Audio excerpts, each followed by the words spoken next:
Yung taong laging nasa tabi mo. Kahit sa likod ng mga paulit-ulit mong kasalanan. Alagaan mo yan. Nanalo ka na. Yung naiirita ka dahil putak siya ng putak. Paulit-ulit. Abiso yan. Hindi yan problema. Ang problema dito, yung pagiging kampante mo. Na akala mo lahat nasa ayon. Nagiging bulag, pipibingi ka sa mga sinasabi niya. Maniwala ka. Ikaw yung magiging problema. Dahil ikaw yung magiging lason sa relasyon.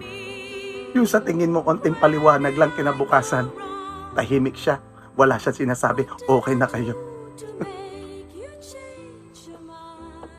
Umiiyak na sa gabi yan, hindi mo lang alam. Tinuturuan niya lang sarili niya na tibayan para huwag kang iwanan. Pero huwag mong hintayin na ikaw mismo ang magtuturo sa kanya. O paano ka bitawan? Alam mo yung masakit. Yung ikaw mismo yung magbubukas ng pintuan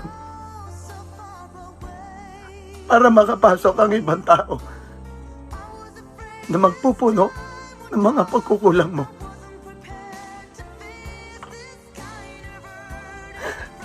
Tangina ka.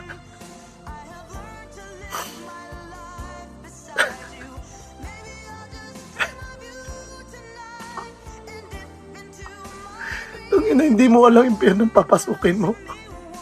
Mag-isa ka masusunog dyan. Walang ibang tao sasaklolo sa'yo. Ayok ka. Sorry guys. Tapos na yung lunch break ko. Umiyak pa ako. See you all tomorrow.